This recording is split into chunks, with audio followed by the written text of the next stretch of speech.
নমস্কার বন্ধুরা, সোনার হেসেলে আপনাদের সকলকে আবারও আন্তরিক স্বাগত।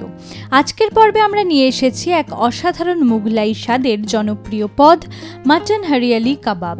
নরম মাটন কিমা, পুদিনা ধনেপাতার সতেজ সুগন্ধ এবং বিভিন্ন মশলার অপূর্ব মেলবন্ধনে তৈরি এই কাবাব যেমন দেখতে আকর্ষণীয় তেমনি খেতে অত্যন্ত সুস্বাদু।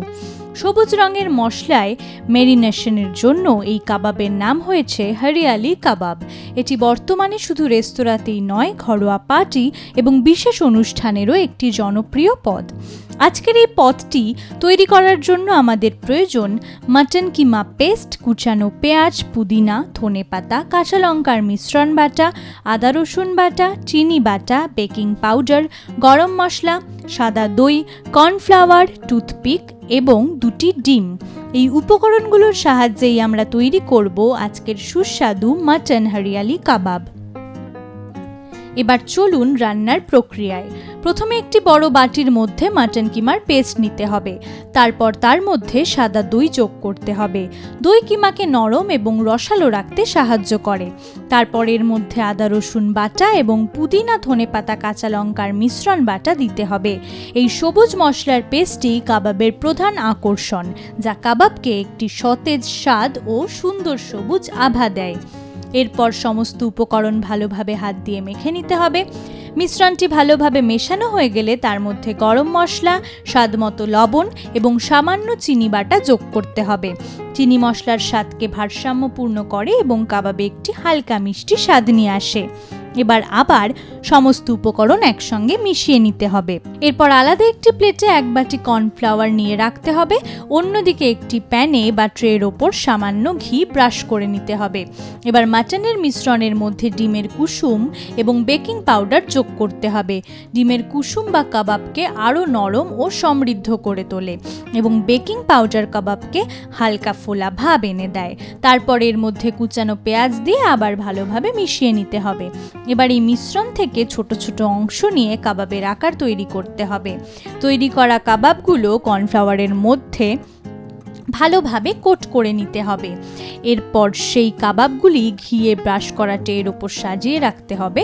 প্রতিটি কাবাবের মধ্যে লম্বা টুথপিক ঢুকিয়ে দিতে হবে, যাতে দেখতে অনেকটা ললিপপের আকারে লাগে। তারপর কাবাবগুলোর উপর হালকা করে ঘি ব্রাশ করতে হবে। এবার সেটিকে মাইক্রোওভেনে 10 মিনিট বেক করতে হবে। কাবাবগুলো যখন সুন্দরভাবে রান্না হয়ে হালকা সোনালি রং ধারণ করবে, তখন সেগুলো বের করে নিতে হবে।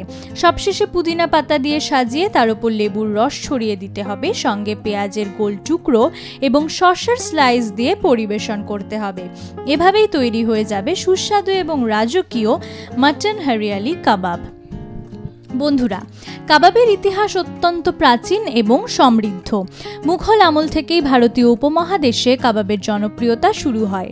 পারস্য ও মধ্য এশিয়ার রান্নার প্রভাব নিয়ে মুঘলরা ভারতে আসার পর বিভিন্ন ধরনের কাবাব ভারতীয় খাদ্য সংস্কৃতির অংশ হয়ে ওঠে। সেই সময় রাজকীয় দরবারে নরম মাংস, দই, মশলা এবং সুগন্ধি উপকরণ দিয়ে তৈরি কাবাব ছিল অত্যন্ত জনপ্রিয় একটি খাবার।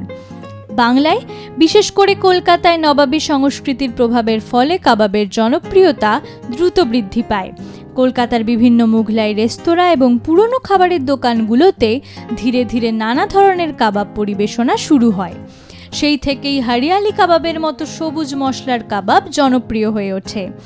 হরিয়ালি শব্দটির অর্থ সবুজ।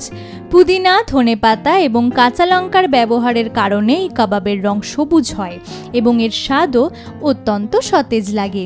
উত্তর ভারত থেকে শুরু করে ধীরে ধীরে এই পদটি সারা ভারতেই জনপ্রিয় হয়ে ওঠে। বর্তমানে কলকাতার আধুনিক ফিউশন রান্না এবং মুঘলাই খাদ্য সংস্কৃতিও মাটন হরিয়ালি কাবাব একটি বিশেষ স্থান দখল করে নিয়েছে। বর্তমান সময়ে মানুষ এমন খাবার বেশি পছন্দ করে যেখানে ঐতিহ্যবাহী স্বাদের পাশাপাশি আধুনিক উপস্থাপনা এবং স্বাস্থ্যকর রান্নার ছোঁয়াও থাকে। ওভেনে কম তেলে তৈরি হওয়ার কারণে এই কাবাব অনেকের কাছেই একটি স্বাস্থ্যকর বিকল্প হিসেবেও জনপ্রিয় হয়ে উঠেছে। সবশেষে বলা যায়, মাটন হরিয়ালি কাবাব শুধু একটি সুস্বাদু পদ নয়, এটি মুঘলাই ঐতিহ্য, ভারতীয় মশলার জাদু এবং আধুনিক রান্নার এক অপূর্ব সংমিশ্রণ।